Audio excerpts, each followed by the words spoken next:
Hey, what's going on, guys? My name is Salvador. Welcome back to the channel, and today we are covering the top 5 zombie perks in Call of Duty history. And without further ado, let's jump right into this video.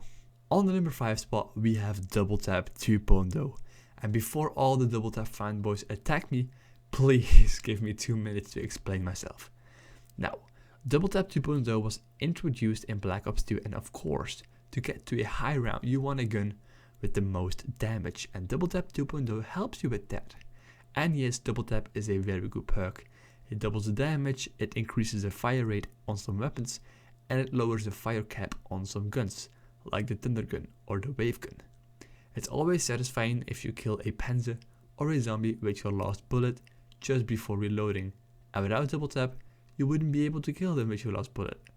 But this is not my favorite perk in the game. If I have one perk left, and I have to choose between one of the other perks on this list, I would choose the other perk. So with 2000 points, Double Tap comes in at 5th place. On 4th place we have Stamina Up. Now Stamina Up was the first new perk to be introduced after the 4 original perks in Ascension with PhD. Now this perk is only useful to certain zombie players, and then I'm talking about the people who like to train the zombies instead of camping.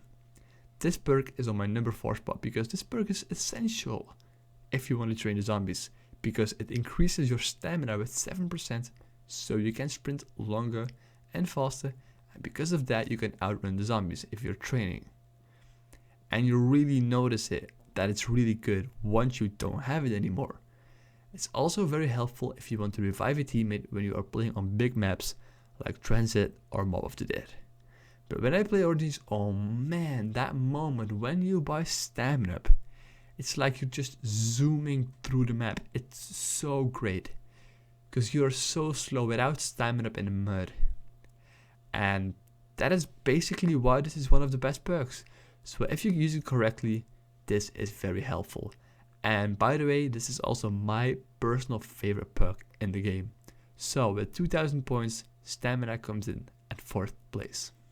In 3rd place we have Widow's Wine. Widow's Wine was a big hit when it was introduced into Shadows of Evil. It was a perk that can save your life if you're stuck in a corner, because it will trap the zombies in a web for 20 seconds if they hit you. That way you can easily escape if you're cornered. Grenades become Widow's Wine grenades and has the same effect as if the zombies hit the player. The knife is a one-hit kill up until round 4, so if you have Widow's Wine on round 1, you can knife the zombies up until round 4 and get lots of points. It's always nice to feel a little bit safer, and when you feel safer, you'll be more confident, and that will make you a better zombies player. So at 4000 points, Widow's Wine comes in at 3rd place. On 2nd place we have Juggernog, and many people expected Jug or Double Tap to take the 1st spot. But for me, that's not the case. Yes, Jug is very helpful, and it will save your life in so many ways, and I have nothing bad to say about this perk.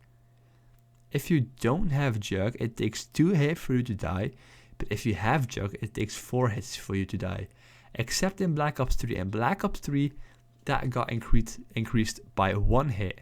So without Jug in Black Ops 3, it's 3 hits to kill you, and with Juggernog, it's going to be 5 hits. But in Revelations, you can take up to 6 hits if you get purple Jug. If you're either fighting a Panzer or a Margwa, or you're on the boss fight of an Easter egg, it's always great to have extra protection. The number 1 spot, and this has to be one of the most underrated perks in Call of Duty history, and that is Quick Revive. People die in zombies, and what happens if you die in zombies? The game is over. All your hours that you spent on that one game is just gone forever. But with Quick Revive, that's not the case. The game gives you 4 chances to get to a high round, and that is so crucial. You get back up, you buy all your perks back, and it's like nothing ever happened. Even in co-op, this perk is a life changer. If you look at the gameplay, you see that I will not be able to pick him up if I haven't bought Quick Revive. But now that I have Quick Revive, I was able to pick him up so we could continue with our game. People really have to give this perk more credit because that's what it deserves. I mean, it's a really good perk. And solo, this is always the first perk that I buy, and with 500 points, Quick Revive comes in at first place and is the best perk in Call of Duty history.